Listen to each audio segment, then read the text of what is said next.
Talking to new people feels awkward, not because you have nothing to say, but because you think it'll go wrong. And that's not random. It's something you've probably been doing consistently. Most people feel anxious starting conversations, but at the same time, most people are actually open to them. Here's where it goes wrong. You're walking into the interaction expecting rejection, expecting discomfort, and that expectation shifts how you come across before you even say a word. Your tone tightens, your delivery changes, you hold back just enough for it to feel off. And from there, the conversation doesn't feel natural. It starts to feel like work, not because you weren't open to it, but because you misread the situation from the start. So if that's the problem, the real question is, where are you misreading the situation? Because it doesn't start in the conversation. It starts before it. And then it shows up in small ways that shifts the outcome without you realizing it. And once you see those moments, you can change them while they're happening. Misread number 1, they don't want to talk to me. You see someone, you think about saying something, and then you stop. Because the thought is, oh, they're busy. They don't want to be bothered. Oh, this would be awkward. But most people feel the same hesitation you do. They're not closed off. They're just not initiating. And when you assume disinterest, you change how you enter the interaction. More cautious, more hesitant, more apologetic. And that's what creates the friction. Your timing collapses, your tone softens, and the conversation loses momentum before it even has a chance to build.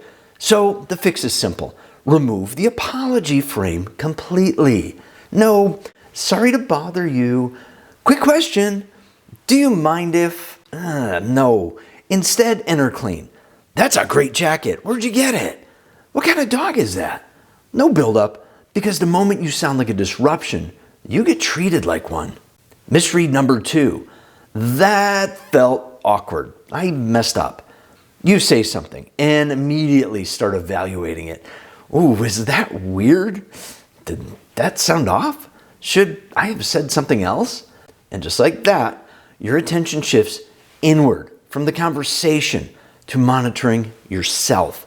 But you're not reacting to them, you're reacting to yourself.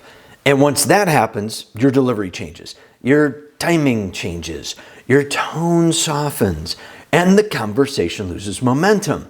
You hesitate, you overcorrect, you lose flow, and now the conversation feels off, not because of what you said, but because of how you're showing up after you said it. So the fix isn't to think better, it's to move faster. Short exchanges, low pressure, because repetition does one thing.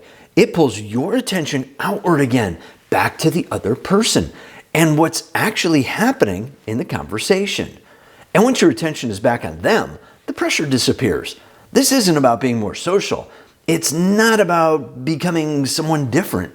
It's about getting out of your own head so you can actually stay in the conversation. If you've caught yourself doing that, drop a quick "that's me" in the comments. Misread number 3. They gave a short response. They're not interested. You say something. They respond briefly.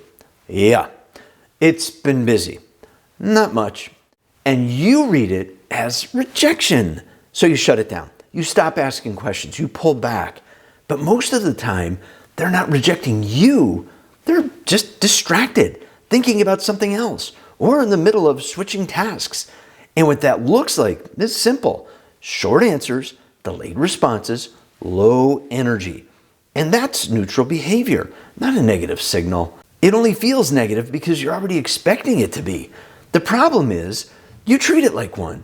So instead of continuing the interaction, you exit it. That's where the conversation actually breaks. So the fix is simple. Don't exit too early. Give it one more layer. Not pressure, just one more entry. Shift the angle slightly. You look like you're in the middle of something. Busy day? That sounds like a lot. What are you working on? And watch what happens. They'll re-engage. Their tone shifts. Their response gets longer. And now the conversation has somewhere to go. Because now you've given them something easier to respond to. Most conversations don't fail. They just get abandoned too early. Misread number 4. I need to say the right thing.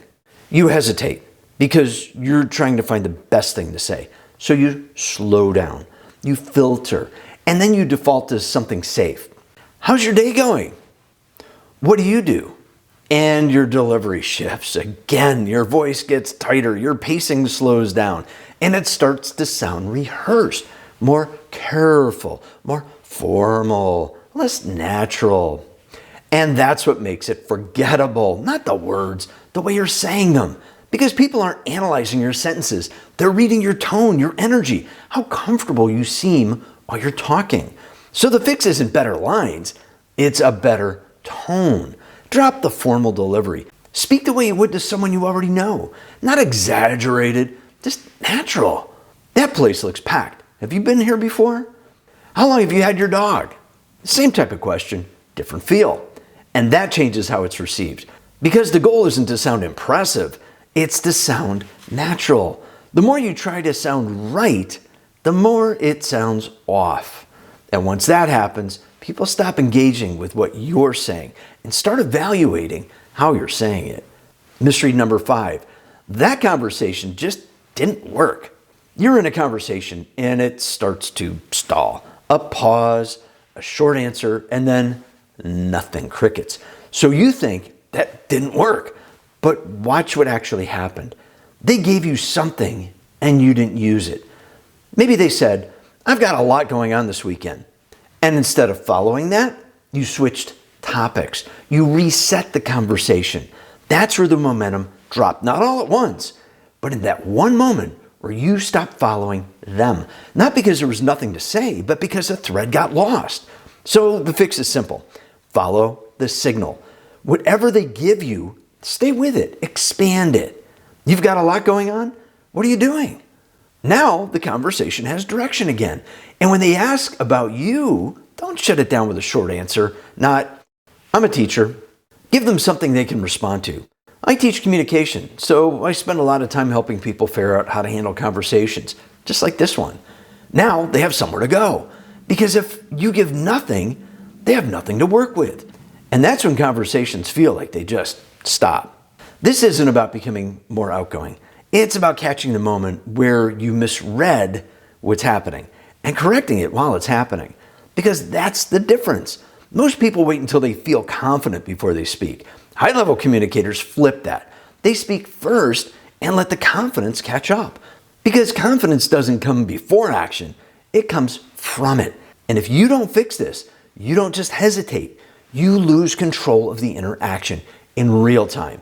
And once you lose that moment, it's hard to get it back. And most people don't even realize that's what's costing them the conversation. And if you want to actually build this as your own system, so you're not trying to figure it out in the moment every single time, that's exactly what I break down in my Confidence Formula course. So you're not guessing what to do, you're practicing it until it becomes automatic.